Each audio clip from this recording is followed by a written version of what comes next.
बिस्मिल्लाहिर्रहमानिर्रहीम अस्सलाम वालेकुम। आज हम डिस्कस करने जा रहे हैं जेनेटिक ड्रिफ्ट। जेनेटिक ड्रिफ्ट क्या है? Random change in allele frequency. किसी भी पॉपुलेशन के अंदर टोटल जो अलील होते हैं, फॉर एग्जांपल यहाँ पे हम बात करते हैं ए, कैपिटल ए, ये एक अलील है, इसकी तादाद एज़ कम्पेयर टू अदर अलील एक पॉपुलेशन के अंदर, तो हम कह देंगे कि ये उसकी अलीलिक फ्रीक्वेंसी है। यानी कि एक अलील की कितनी तादाद है पॉपुलेशन के अंदर, उसको हम कहते हैं अलीलिक फ्रीक्वेंसी। ठीक है। अब ये अलीलिक फ्रीक्वेंसी के अंदर चेंज आता है रैंडम चेंज, कोई फिक्स चेंज नहीं है, रैंडमली एक्सीडेंटली कोई चेंज आ जाता है। अब वो चेंज कैसे आएगा? अक्कर बाई चांस, किसी एक्सीडेंट की वजह से, किसी चांस की वजह से। तो इसमें जो अलील गायब होगा, जो पॉपुलेशन से निकल जाएगा, तो उस अलील की जो फिटनेस, वो इसके ऊपर कोई इफेक्ट नहीं करेगी। वो अलील वीक भी हो सकता है, वो अलील स्ट्रॉन्ग भी हो सकता है, जो पॉपुलेशन के अंदर से निकल जाएगा, उसको हम कहते हैं जेनेटिक ड्रिफ्ट। और ये हमेशा स्मॉल पॉपुलेशन के अंदर होती है। लार्ज पॉपुलेशन के ऊपर इस जेनेटिक ड्रिफ्ट का इफेक्ट नहीं होता, सिर्फ स्मॉल पॉपुलेशन के अंदर होता है। अब यहाँ पे हम एक एग्जांपल डिस्कस करते हैं, एक स्मॉल रैपिड पॉपुलेशन। और ये रैबिट की पॉपुलेशन यहाँ पे आपको दिखाई गई है। हमने 10 रैबिट्स लिए एक पॉपुलेशन के अंदर, और उन एक पॉपुलेशन के अंदर इन 10 में से 7 रैबिट ब्राउन कलर के हैं, और 3 रैबिट जो हैं वो वाइट कलर के हैं। तो इसका मतलब क्या है कि टोटल पॉपुलेशन है रैबिट की 10, और उसमें 70% ब्राउन कलर है और 30% वाइट कलर है। ठीक है। अब यहाँ पर रैंडमली चेंज आ जाती है। रैंडमली कैसे चेंज आती है कि इन ब्राउन कलर जो रैबिट थे, ये जो ब्राउन कलर रैबिट है, जो 7 थे इस पॉपुलेशन के अंदर, अब वो उनमें से 2 जो हैं वो मर जाते हैं, तो 7 में से 5 रैबिट जो है वो ब्राउन कलर रह जाएँगे। ठीक है। इसी तरह व्हाइट कलर रैबिट जो हमने बताया कि वो 3 होते हैं इस पॉपुलेशन के अंदर, और वो 3 के 3 वैसे के वैसे रह जाते हैं, यानी कि उनकी कोई उनमें से कोई नहीं मरता। तो अब जो पॉपुलेशन की कंट्रीब्यूशन देखें, तो इस पॉपुलेशन के अंदर 62.5% ब्राउन कलर रह गया है, और 37.5% ये वाइट कलर रह गया है।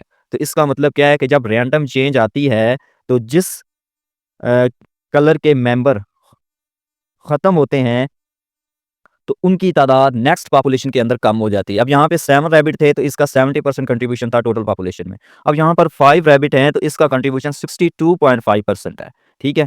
और यहाँ पर 3 व्हाइट रैबिट थे, इनकी तादाद इस पॉपुलेशन के अंदर नहीं कम हुई, और वो 3% ही है। लेकिन अब इसका कंट्रीब्यूशन बढ़ गया। वो क्यों बढ़ गया? क्योंकि इनके इंडिविजुअल की तादाद जो है वो कम नहीं हुई चांस की वजह से। हालाँकि होना तो ये चाहिए था कि इस पॉपुलेशन के अंदर 7 ब्राउन कलर रैबिट हैं, तो इनकी तादाद बढ़नी चाहिए थी नेक्स्ट पॉपुलेशन के अंदर। ब्राउन कलर की तादाद बढ़नी चाहिए थी, और व्हाइट कलर की तादाद पहले ही कम है, तो इनकी तादाद कम होनी चाहिए थी। लेकिन रैंडमली हुआ क्या? एक्सीडेंटली ब्राउन कलर के जो रैबिट हैं वो मरने लग गए, और व्हाइट कलर के रैबिट वो नहीं मरे। ठीक है। जिनका फिटनेस लेवल ज़्यादा था, ब्राउन कलर का फिटनेस लेवल ज़्यादा था, उनमें इंडिविजुअल मर गए हैं। जो व्हाइट कलर के रैबिट थे, उनका फिटनेस रेट कम था, लेकिन उनमें से कोई नहीं मरा। ठीक है। तो इसका मतलब क्या है कि ये जो सर्वाइवल हुई है, ये चांस ऑफ सर्वाइवल है। बिल्कुल ऐसे ही है कि अगर एक कार है, उसके अंदर 5 इंडिविजुअल हैं, वो सफ़र कर रहे हैं, और उस कार का एक्सीडेंट हो जाता है, और इन 5 में से 3 जो थे वो इंडिविजुअल यंग थे, और 2 इंडिविजुअल ओल्ड थे। अब हुआ क्या? एक्सीडेंटली जब कार का एक्सीडेंट हुआ, तो ये 3 यंग पर्सन ये मर गए, और ये जो ओल्ड पर्सन है ये ज़िंदा बच गए। तो अब इसमें अगर हम फिटनेस लेवल देखें, तो वो 3 यंग पर्सन का ज़्यादा है, और 2 ओल्ड पर्सन का कम है फिटनेस लेवल। लेकिन एक्सीडेंट में क्या हुआ? एक्सीडेंट ने ये नहीं देखा कि ये फिटनेस लेवल इनका ज़्यादा है, इनको ज़िंदा रखा जाए, और इनका फिटनेस लेवल कम है, इनको मार दिया जाए। लेकिन हुआ क्या? हुआ ये कि जिनका फिटनेस लेवल ज़्यादा था, वो एक्सीडेंट में मारे गए, और जिनका फिटनेस लेवल कम था, वो नहीं मरे। इसको हम कहते हैं, ये है जेनेटिक ड्रिफ्ट। ठीक है। अब यहाँ पे देखें, small rabbit population random death. तो स्मॉल रैबिट पॉपुलेशन में रैंडमली डेथ हो रही है उनकी, और वो रैंडमली ब्राउन कलर के जो रैबिट हैं वो मर रहे हैं, व्हाइट कलर के नहीं मर रहे। मरना व्हाइट कलर को चाहिए था। तो इस तरह इसको हम कहते हैं चांस ऑफ सर्वाइवल, यानी कि ये एक्सीडेंटली कुछ भी हो जाए, इसको हम कह देते हैं कि ये जेनेटिक ड्रिफ्ट है, और ये हमेशा ऑपरेट स्मॉल पॉपुलेशन के अंदर करती है। लार्ज पॉपुलेशन के ऊपर इसका कोई इफेक्ट नहीं होता। अब ये रैंडम, मैंने कहा कि रैंडम चांस ऑफ सर्वाइवल है। Why is it random? हम इसको रैंडम क्यों कहते हैं? इसको हम एक और एग्जांपल से समझते हैं। Survival happen due to chance event. कैसे चांस इवेंट? अब यहाँ पे देखें, ये है हमारे पास बर्ड्स की पॉपुलेशन और इनकी तादाद है जी हमारे पास 20 बर्ड्स, ठीक है। अब इन 20 बर्ड्स में 12 जो हैं वो हमारे पास रेड कलर बर्ड्स हैं और 8 बर्ड्स जो हैं वो हमारे पास ब्लू कलर के हैं, ठीक है। अब क्या हुआ कि यहाँ पर तूफान आ गया, स्टॉर्म आ गया। अब इस स्टॉर्म आने से क्या होगा कि यहाँ पे आप देखें, ये अब स्टॉर्म आ गया, इनमें कुछ इंडिविजुअल रेड कलर के मरेंगे, कुछ इंडिविजुअल ब्लू कलर के मरेंगे। अब यहाँ पे देखें, स्टॉर्म आया तो उसने 3 रेड कलर बर्ड्स को मार दिया और 2 ब्लू कलर बर्ड्स को मार दिया। अब यहाँ पे जो न्यू पॉपुलेशन अब रहेगी, वो न्यू पॉपुलेशन अब कितनी रहेगी? 15 बर्ड्स रह गए हैं। पहले 20 बर्ड्स थे, अब 15 बर्ड्स रह गए हैं, ठीक है। और यहाँ पर 12 रेड बर्ड्स थे, लेकिन अब यहाँ पर कितने रह गए हैं? 9 रेड बर्ड्स रह गए हैं, ठीक है। और इसी तरह यहाँ पर 8 ब्लू कलर बर्ड्स थे और इनमें से 2 मर गए, तो यहाँ पर अब 6 कलर बर्ड्स रह गए हैं। तो ये यहाँ पर अब दोनों के इंडिविजुअल मर गए, कुछ में ज़्यादा मर गए हैं, कुछ में कम मर गए हैं, लेकिन इसमें भी फिटनेस लेवल डिपेंड नहीं करेगा। स्टॉर्म ने ये नहीं देखना कि उसके सामने कोई स्ट्रॉन्ग बर्ड्स आ रहा है या वीक बर्ड्स आ रहा है, जो भी उसके सामने आएगा उसने उसको मार देना है। इसी को हम कहते हैं chance of survival. Storm kills some birds randomly, तो वो रैंडमली जो भी उसके सामने स्टॉर्म के आएगा वो खत्म हो जाएगा बर्ड, और बाकी जो रह जाएगी पॉपुलेशन वो बाकी बच जाएगी, ठीक है। इसको कहते हैं सर्वाइविंग ट्रेट इंक्रीज। अब यहाँ पे जो इंडिविजुअल बर्ड्स बच गए स्टॉर्म्स गुजरने के बाद, उनका ट्रेट बढ़ता जाएगा न्यू पॉपुलेशन के अंदर, ठीक है। तो इसलिए हम इसको कहते हैं सर्वाइविंग रेट, ट्रेट जो है उनका इनकी जो तादाद है वो बढ़ जाएगी।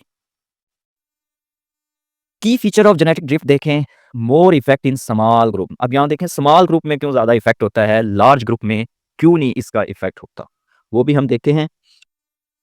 अब यहाँ पे आप देखें, ये हमारे पास एक पॉपुलेशन है फिशेस की, ठीक है। और इनकी तादाद है जी हमारे पास 10 फिशेस, टोटल हमारे पास 10 फिशेस हैं। अब उनमें से कुछ रेड कलर फिशेस हैं और कुछ ब्लू कलर फिशेस हैं, ठीक है। और एक जो है वो हमारे पास ब्राउन कलर या येलो कलर जो है वो फ़िश है, ठीक है। अब यहाँ पे आप देखें कि हमारे पास टोटल फ़िश की स्पीशीज़ 10 है और उनमें जो रेड कलर थी वो 7 है, ठीक है। और जो ब्लू कलर की थी वो 2 हैं और येलो कलर की हमारे पास 1 है। तो इसका कंट्रीब्यूशन पूरी पॉपुलेशन में 70% है रेड कलर और 20% है ब्लू कलर, और इसी तरह येलो जो है वो 10% है, ठीक है। अब क्या हुआ कि रैंडम इवेंट कैसे हुआ? रैंडम इवेंट ऐसे हुआ कि इनमें से कुछ अब यहाँ पर आप देखें, यहाँ पर कुछ रेड कलर जो फिशेज़ हैं वो डेड हो गई हैं और एक जो येलो कलर फिश थी, एक ही थी इस पॉपुलेशन के अंदर, वो भी डेड हो गई है। अब यहाँ पे नेक्स्ट जो न्यू पॉपुलेशन आएगी उसमें आप देखें तो उसमें आपको जस्ट रेड कलर और ब्लू कलर जो फिशेज़ हैं वो आपको नज़र आएंगी, येलो कलर आपको नज़र नहीं आएगी। क्यों नहीं आएगी? क्योंकि वो नेचुरल डिज़ास्टर की वजह से किसी बीमारी लगने की वजह से वो मर गई और उसकी जो आगे न्यू इंडिविजुअल हैं येलो कलर के वो न्यू पॉपुलेशन में नहीं आए। तो इस तरह अब ये पॉपुलेशन स्मॉल है, 10 फिशेज़ में हमने एक येलो फिश की बात की है, तो ये नंबर बहुत कम होता है पॉपुलेशन के जो इंडिविजुअल हैं। 10 इंडिविजुअल मिलके एक पॉपुलेशन बनाएंगे तो वो स्मॉल पॉपुलेशन होती है। तो अब इस स्मॉल पॉपुलेशन के अंदर इफेक्ट क्या आ रहा है? इफेक्ट ये आया कि ये इनिशियल जो पॉपुलेशन थी उसमें 3 कलर थे, रेड 3 कलर्ड फिश थी, ठीक है। लेकिन अब यहाँ पे जब हम न्यू पॉपुलेशन देख रहे हैं तो यहाँ पे 2 कलर्ड जो है वो फिश आ रही हैं, यानी कि एक कलर मिस हो गया है। तो ये स्मॉल पॉपुलेशन के ऊपर जेनेटिक ड्रिफ्ट जो है वो ऑपरेट करती है। रेयर अलील में डिसअपेयर, यहाँ पे मैंने लिखा है ना रेयर अलील। अब इस पॉपुलेशन के अंदर रेयर अलील किसका था? येलो कलर जो है वो रेयर अलील है, एक ही अलील था, एक ही इंडिविजुअल था इस पॉपुलेशन के अंदर, तो इसको हम कह देंगे कि ये रेयर अलील है। और ये रेयर अलील डिसअपियर भी हो सकता है और नहीं भी हो सकता, ये उसके चांस के ऊपर डिपेंड करता है कि एक्सीडेंट के सामने अगर ये येलो कलर फिश आएगी तो वो मर जाएगी, अगर रेड कलर आएगी तो वो मर जाएगी, ब्लू कलर आएगी तो वो भी मर सकती है। रिड्यूस जेनेटिक वेरिएशन, दूसरा जो मेन इफेक्ट है जेनेटिक ड्रिफ्ट का, वो जेनेटिक वेरिएशन जो होती हैं इंडिविजुअल के अंदर, जीन्स की जो वेरिएशन है उसको कम कर देता है। कैसे कम करता है? अब यहाँ पे आप देख लें कि एक स्मॉल पॉपुलेशन थी, इसमें हमारे पास 10 फिशेस थी और उसमें 3 जो है हमारे पास ब्लू फिशेस हैं और 1 येलो फिश है और 7 हमारे पास रेड फिशेस हैं। तो इसमें जब नेचुरल डिजास्टर आया तो जो येलो कलर था वो फिश का रिमूव हो गया, अब सिर्फ रेड और ब्लू कलर फिश रह गई हैं। अब ये आगे इंडिविजुअल अपने पैदा करेंगी तो सिर्फ रेड और ब्लू कलर न्यू इंडिविजुअल आएंगे, तो इस तरह से इनमें कोई भी जेनेटिक वेरिएशन नहीं आ रही। एक ही जो सेम कलर है रेड और ब्लू कलर, वो ओल्ड पॉपुलेशन में भी था और न्यू पॉपुलेशन में भी वही आ रहा है। तो इसका मतलब इसमें कोई जेनेटिक वेरिएशन नहीं है। इसी इसी वजह से इनका जो कलर है वो सेम आ रहा है, रेड एंड ब्लू। कोई थर्ड कलर अब इस पॉपुलेशन के अंदर नहीं आएगा ड्यू टू जेनेटिक ड्रिफ्ट। ठीक है। नेक्स्ट, अब जेनेटिक ड्रिफ्ट की एक टाइप है, उसको कहते हैं बॉटलनेक इफेक्ट। इसमें क्या होता है, population size drop sharply. Bottleneck effect में एक स्मॉल पॉपुलेशन, उसका साइज बहुत तेजी के साथ कम होता है due to natural disaster, due to chance of survival. अब जो फ्यूचर जनरेशन है वो किसके ऊपर अब डिपेंड करेगी, जो बाकी बच जाएंगे नेचुरल डिजास्टर के अंदर। अब यहाँ पे एग्जांपल आपको डिस्कस करते हैं कि ये एक फॉरेस्ट है, यहाँ पर आपको बहुत सारी डियर्स नजर आ रही हैं। ठीक है, तो इसकी जो पॉपुलेशन है वो अब लार्ज हो गई है, मतलब इसमें इंडिविजुअल हैं वो हम काउंट तो कर सकते हैं, यानी कि ज़्यादा इंडिविजुअल हैं। लेकिन अब इस फॉरेस्ट के अंदर फायर हो जाता है, इस फॉरेस्ट को आग लग जाती है, तो इसमें से कुछ जो डियर्स हैं वो मर जाएंगी और जो बाकी बच जाएंगी वो बहुत कम रह जाएंगी। अब ये देखो, बहुत कम इंडिविजुअल बाकी रह गए फायर के बाद। ठीक है, अब जैसे ये फायर के बाद ये इंडिविजुअल कम रह गए हैं, तो अब इन्होंने आगे अपनी नस्ल, अपने न्यू इंडिविजुअल पैदा करने हैं, अपने न्यू इंडिविजुअल बनाने हैं। तो न्यू इंडिविजुअल जब बनेंगे तो इसके जो, अब ये एंसेस्टर सिर्फ 3 हैं जो हमें नज़र आ रहे हैं इस इमेज के अंदर। इस इमेज के अंदर आपको सिर्फ 3 इंडिविजुअल नज़र आ रहे हैं। तो ये आपस में मैटिंग करेंगे, तो नए जो इंडिविजुअल बनेंगे वो बिल्कुल सेम इनकी तरह के होंगे। कोई उसमें नया जीन ऐड नहीं होगा, सिर्फ इन तीनों का जीन ही न्यू पॉपुलेशन क्रिएट करेगा। तो इस तरह हम इसको कहते हैं कि जो फ्यूचर जनरेशन होती है बॉटलनेक इफेक्ट में, वो बहुत कम सर्वाइवर पर होती है, बहुत कम इंडिविजुअल उसको आगे लेकर चलते हैं। ठीक है, अब बॉटलनेक इफेक्ट को बॉटलनेक इफेक्ट क्यों कहते हैं, ज़्यादा हम इसको देखें। सपोज करें ये हमारे पास एक बॉटल है और इसमें हमने ये कुछ बॉल्स रखी हैं डिफरेंट कलर की, इसमें आपको डिफरेंट कलर की बॉल्स नज़र आ रही हैं। अब हमने इस बॉटल को उल्टा किया, तो ये बॉटल की नेक से ये जो बॉल बाहर आ रही हैं, तो बॉटल की नेक से बहुत कम बॉल्स बाहर आती हैं। ठीक है, इसकी निस्बत जो इस पूरी बॉटल के अंदर बॉटल हैं वो बॉल्स हैं वो ज़्यादा हैं, लेकिन इसकी नेक के अंदर बॉल्स कम आएंगी। तो ये रिप्रेजेंट करने के लिए कि जो एक पॉपुलेशन है उसके इंडिविजुअल बहुत ज़्यादा थे, ये इंडिविजुअल हैं इनके, ये बहुत ज़्यादा थे। अब ना यहाँ पर नेचुरल डिज़ास्टर आया, कोई आंधी आई, कोई तूफान आया या अर्थक्वेक आया, उसकी वजह से कुछ इंडिविजुअल उनके मर गए। ठीक है, अब कुछ इंडिविजुअल जो मर जाएंगे और जो बाकी बचेंगे वो कम होंगे। ये देखें, ये कम है। ठीक है, ये 3 मैंने यहाँ पे आपको दिखाए हैं, तो ये 3 हैं, ये कम है और ये बॉटल की नेक से इजीली पास हो जाएंगे। ठीक है, अब ये 3 जो इंडिविजुअल हैं ये दोबारा रिप्रोड्यूस करेंगे और अपनी नई पॉपुलेशन बनाएंगे, और उनके इंडिविजुअल जो पेरेंट इंडिविजुअल पहले इंडिविजुअल थे उनकी तादाद से कम होंगे। इसलिए इसको बॉटल नेक इफेक्ट कहते हैं कि एक बॉटल के अंदर बहुत सारे इंडिविजुअल थे और उसमें से कुछ नेचुरल डिजास्टर की वजह से मर गए, और जो कम इंडिविजुअल बचे वो बॉटल की नेक से इजीली पास हो जाते हैं। तो इसलिए इसको बॉटल नेक इफेक्ट कहते हैं। नेक्स्ट, अब बॉटलनेक इफेक्ट के क्या नतीजे हैं, क्या कॉन्सिक्वेंसेस आ सकते हैं। अब इस बॉटलनेक इफेक्ट से एक तो पॉपुलेशन के अंदर जेनेटिक डाइवर्सिटी जो है वो कम हो जाएगी। ठीक है, ये हम पहले ही बात कर चुके हैं, जेनेटिक डाइवर्सिटी कैसे कम होगी, क्योंकि जो सर्वाइवर होंगे, फॉर एग्जांपल यहाँ पे आप देखें ये कुछ सर्वाइवर हैं, ये पहले पॉपुलेशन थी, अब इनमें से कुछ मर गए और ये 3 बच गए थे। अब इन 3 के जीन ही आगे न्यू पॉपुलेशन में जाएंगे, तो इसका मतलब क्या है कि उसमें जेनेटिक डाइवर्सिटी कम हो जाएगी। हायर इनब्रीडिंग रेट होगा। हायर इनब्रीडिंग रेट का मतलब क्या है कि ये जो बच गए इंडिविजुअल, ये 3 इंडिविजुअल, इनके दरमियान ही मैटिंग होनी है, कोई और इंडिविजुअल इनके साथ मैटिंग नहीं करेगा। तो इनके पॉपुलेशन के अंदर ही मैटिंग हो रही है और पॉपुलेशन के इंडिविजुअल ही करने हैं, तो उसको हम कह देते हैं कि ये इनब्रीडिंग हो रही है। और इससे क्या होगा कि हार्मफुल अलील में स्प्रेड। अब इससे क्या होगा कि एक ही जीन बार बार अगली जनरेशन में जा रहा है, अगली जनरेशन में बार बार एक अलील जाएगा, एक जीन जाएगा, तो वो कमज़ोर होता जाएगा, वीक होता जाएगा।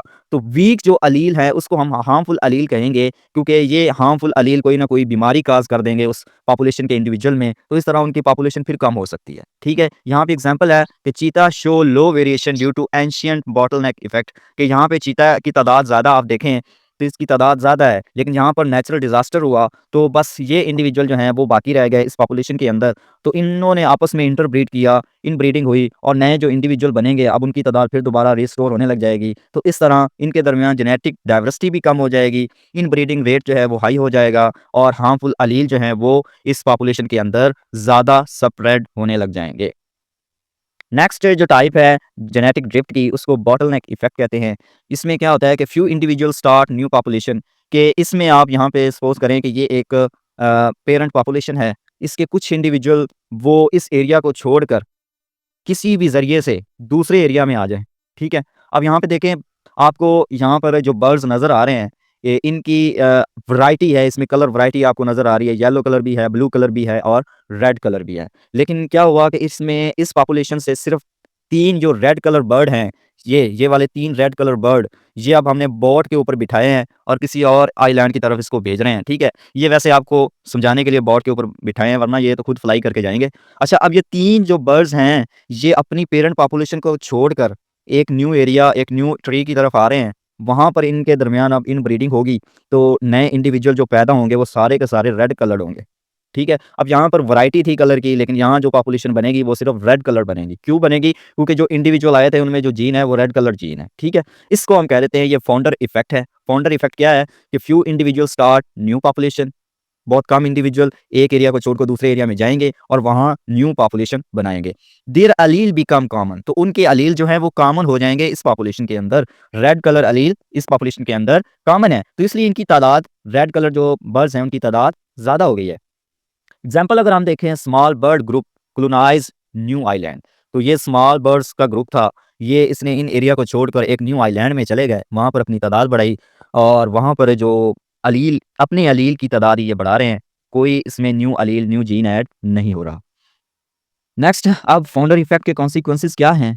रेयर अलील बिकम फ्रीक्वेंट, तो इसमें भी रेयर अलील कॉमन हो जाएंगे, ज़्यादा हो जाएंगे। कैसे? अब यहाँ पे आप देखें, ये हमारे पास एक पॉपुलेशन है, ये लेज़र्ड की पॉपुलेशन है, इसमें आपको डिफरेंट कलर के जो लेज़र्ड्स हैं वो नज़र आ रही हैं, पिंक कलर की भी हैं, येलो कलर की भी हैं, ठीक है? तो इसमें जो पिंक कलर की लेज़र्ड्स हैं वो ज़्यादा रेयर हैं, ठीक है? अब यहाँ पर ये किसी ज़रिए से अपने एक पेरेंट एरिया को छोड़कर न्यू एरिया में आ गए। जो रेयर लेज़र थी पिंक कलर की, अब जब वो न्यू एरिया में आएगी, तो उसकी तादाद, अब वो साफ-ज़ाहिर है वो अपनी तादाद बढ़ाएँगे। तो अब यहाँ पर आप देखें, यहाँ पर आपको पिंक कलर जो लेज़र्स हैं उनकी तादाद आपको ज़्यादा मिलेगी इसकी निस्बत।